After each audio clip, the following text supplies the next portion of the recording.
Danielle Woodhouse, 2000 gold medal women's water polo player. Thank you so much for joining us. Thanks for having me.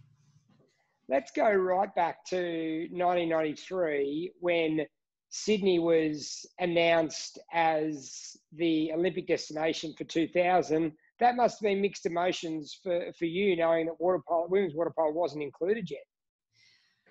Yes, and certainly initially when I made the Australian team, it wasn't really on our radar to think that we would go to the Olympics. And then, you know, we started to hear little snippets and started to think that maybe it could be a reality. But for a lot of us, we didn't think it would happen while we were actually playing. Tell us a little bit about the actual struggles to get into the Olympic Games, that period from when it was announced to come to Sydney in 93 all the way through to 97 when it eventually got announced that women's water polo will be included in the program. I think we all had this little bit of hope deep inside. And, obviously the Australian women and US women, Canadian women that went before us and Dutch women were hugely instrumental in getting women's water polo into the Olympics. 94 Worlds, I do remember that we were all given these T-shirts with Sydney 2000 on them. And we thought, oh yeah, we'll put these on, and we had a bit of a sort of demonstration there at the Worlds in Rome. But, we didn't necessarily think it was going to happen. And so, yes, coming into 97, when we actually found out we'd be included, oh, wow, it was just amazing. And then all of a sudden it just completely changes how you look at it and think, okay, yes, we've got a whole other goal coming. And then if we fast forward to 2000 and the pre-staging camp that you did for a length of time on the Sunshine Coast, tell us a little bit about that and being able to spend that time in an amateur era with your teammates for that length of time. Look, it was instrumental to our success. There's no doubt about that. It's really rare in an amateur sport that you can actually commit to being together for that long. And that certainly allowed us to get to know each other incredibly well and to prepare ourselves to the absolute nth degree for what we were going to, or what we thought we might have happen in Sydney. And, fantastic location, fantastic facilities. We were looked after so well by the people up in Kawana, and it had a huge amount to do with our success. And was it good to get away a little bit from the hype of what was going on in Sydney in the lead up to the Games? Well, coming from Perth, we were from sort of a bit of a different kettle of fish there. I think the main thing was that taking yourself out of your home environment, putting yourself into that training environment, it allows you to focus 100% on your water polo. You don't have to be worrying about going to work, cleaning the house, doing all of the other little things that you do at home that actually just taking away some of your energy. Whereas once you're in camp there, you're just completely 100% focused on going to the Olympics. Being located in Perth and having that opportunity for the team to come together for that length of time must have been really positive. It was. Sometimes we feel as though we get a little bit forgotten over here, and, it is a long flight to get over to the eastern states. But we had, 3 girls from WA make the team. We also had Jo Fox train with us for a while over here as well. And it was a new era where we were getting together quite a lot more frequently. So, to be able to get together in that whole camp situation in such a great place was fantastic.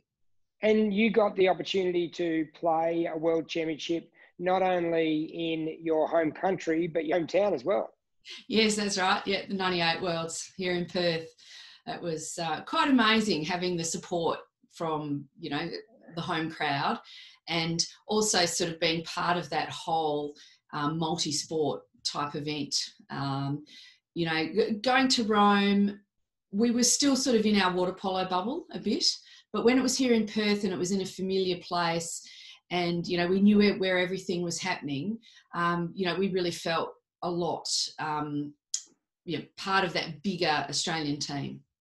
And it must have been quite a strange feeling for you both in Perth and then in Sydney with the Olympic Games, singing the national anthem when you do the lineup in front of people that you knew in the crowd rather than people you didn't know. True, true. And of course, when you sing the national anthem, there's a whole lot more people singing along with you as well. Yeah, it was great. So let's fast forward to that first game in Sydney 2000. What was it like when you stepped on the pool deck when it had become a reality that women's water polo was included in the Olympic Games? Yeah, I think you've always got that little bit of anxiety before you play your first game. You know, what happens if I fall down the stairs on the way and I don't get to play? I won't be an Olympian. You know, you actually have to be on the scorecard for that first game and walk out there. So I think it was a huge sense of relief for everybody to know that they'd made it. And yes, it was far bigger than any tournament we'd ever played in before. But very, very exciting at the same time, knowing that our friends and family were all in the crowd and, you know, we're absolutely 110% behind us every step of the way. Let's fast forward to that final. Yvette Higgins scores the winning goal. What was the reaction like from yourself? Well, look, it felt like we were in control of the game the whole time because we kept scoring the first goal and then they would catch up to us. And I remember thinking, if we go to extra time, we're fine because the momentum's our way. We're feeling stronger than them. You know, we'll win it in extra time. So I'm probably not the only one that was thinking forward to playing extra time. And then this flurry in the very last attack.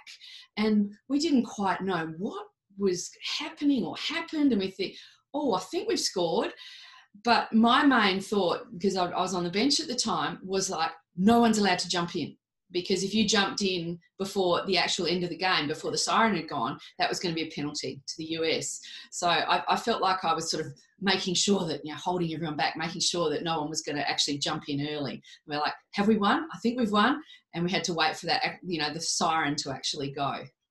Very good thinking, because I remember in your swimming cousins, female world championship relay team that got disqualified for jumping in before people clear the pool deck. So very, very good thinking, Danielle. And I've seen it happen in water polo as well. So the celebrations, what was it like after you were allowed to jump in when the victory and the goal had been awarded and the victory game had been finished? What was the celebration like? Well, we pretty much straight away went off to the change rooms, and as we have sort of arrived in the change rooms, you know, the Prime Minister and his wife are there, and so that was really strange to have all these famous people, you know, coming up to us.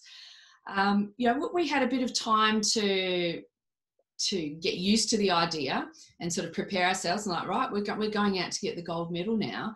You know, obviously there was that controversy about the final goal, but the American coach was one of the first people to actually come in and congratulate us. He'd watched the replay straight away, and he's a very good man, and came straight in and said, congratulations, you know, well done you guys, you've won the gold medal. So then, even poolside, before we got into the change rooms, I remember going around to the other side, and I had no idea there were that many people there because we just couldn't see them all from the other side of the pool. And the stands just went forever. And just this huge sea of green and gold, and all of the faces and all our families had come down to the front. So, you know, it's just this massive blur in terms of excitement and the expectation of what was going to happen. We were just so happy, and it was so great to be able to share it with everybody. And athletes describe being in the zone and being in your bubble, and I think that's demonstrated by the fact that you didn't realise how many people were actually in that crowd. Yeah, that's right. I think a lot of the best games I ever played, I don't even remember half the game. So I think that's kind of the true thing. You're in the zone. You're just focused on what your job is. And how proud are you of being part of such a legacy for not only water polo but Australian sport? The rivalry of the USA women's team and our Aussie Stingers is still as strong as it ever has been today. Yes, we had a huge rivalry leading up to the Olympics with the Dutch team as well. So, the three countries have been really, really strong for a very long time.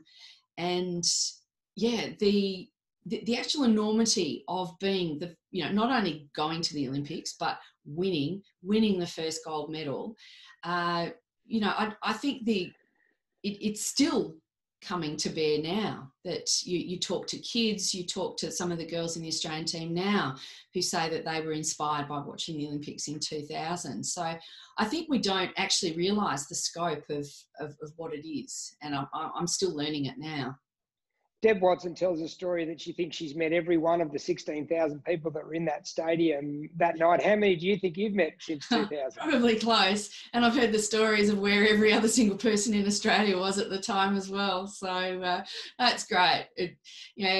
There's not many things in your life where you actually remember where you were and what you were doing at the time. So I'm really proud that we're part of that sort of memory for so many people. Danielle Woodhouse, thank you so much for joining us today, and congratulations again on celebrating 20 years since winning that epic gold medal. Oh, feels like yesterday.